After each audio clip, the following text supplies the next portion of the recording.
Hello, today I'm doing a review video of the Nordictrack commercial S22i Studio Cycle. This is a standing exercise bike with a smart screen, and this is a really great product here. So starting off with some of the features, you have this knob here which allows you to raise or lower the seat. This goes really high. This is about 4.5 feet off the ground, so it's pretty high.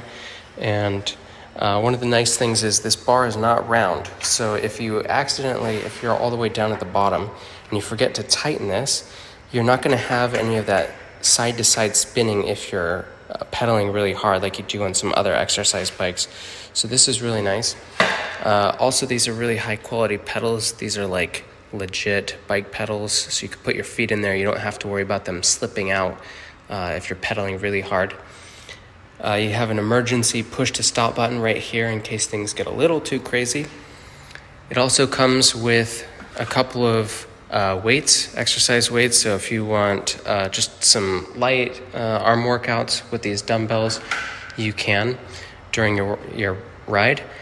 On the control here, so you have the little handlebars here, and they do have some controls. So you have incline, decline, so you can raise and lower the incline by 0.5 degree each time you go up or down. And then you have the the resistance, which will allow you to increase or decrease resistance by 1 degree each time. You have this really nice fan here, and it actually has 3 speed settings and then an automatic, so it'll smart adjust based on how fast you're riding. So here's the home screen. When it goes to sleep, all you have to do is just touch the screen to start, and then it'll come here. If you want to, if you have an account, if this is in your home, then you can just log in and save an account. It'll have a profile and everything for you and save all your data. On the home screen, you see there are a couple of different fun little tracks that you can do. So you can ride through Japan or whatever. These are guided. And I'm just going to show you the manual start up here. So we're just going to do a manual workout, and it's going to go ahead and load that.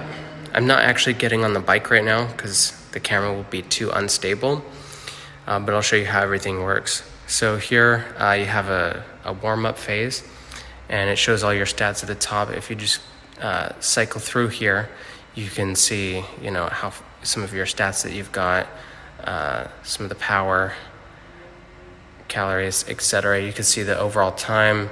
So there's a lot of data that you can see in here depending on what you want to set it to.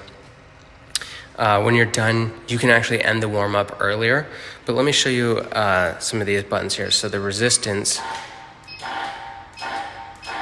see, so I hit it 4 times, so we've gone up 2%. I'll just hit the down button so you can see on this machine the down button does stick a little. So if you can hear, I'm usually pressing it like 2 times, or I have to press really hard for the decrease button to work. I don't know if that's the case with all of them, but it certainly is with this. The resistance is pretty simple, and this button works nicely. So this increases the resistance to the pedaling. And then last, I'm going to show you the fan. So this has 3 settings, like I said. Kind of kicks on a little loud at first. So there's level 2 and then level 3. And then if I go all the way, this is actually the auto mode. So you can see that there. So, we've just barely started. We're not even pedaling, so it's pretty low. But if you were to pedal hard, it'd go a lot harder for you. So I'm going to go ahead and end the warm up here. And so now it shows us on an actual track. This is a 1/4 mile track. Sorry about the glare there. Oops. And so again, you have all your stats at the top, and you can add stuff if you want. But if you touch the screen, this is how you can either change the controls or go full screen, like where you could pause your workout, or in this case, you could start your cool down early if you want. And there we go. Just a little bit of lag. So it has a 10-minute cool down, and then finally, if you want to end it early, you see, there we go, got the focus. You can end the cool down early. And again, I'm not logged in because this is in a community location, so It's not going to save, but if this was at your house and you had a profile, you could save your trips and you could track that. Overall, I think it's pretty smooth. I'll see if I could do this by hand. It cranks here. It has a nice resistance. I do like this. I think this is good for anyone who maybe has bad joints and can't do a treadmill. So I have a treadmill here, for example. But if you want something more low impact, if you need to sit, maybe you can't stand for too long, this is really good. You could still get your exercise. Works a lot of different muscles than a treadmill does. So overall, I think this is a really good bike, and I hope you found this useful. Thanks so much for watching.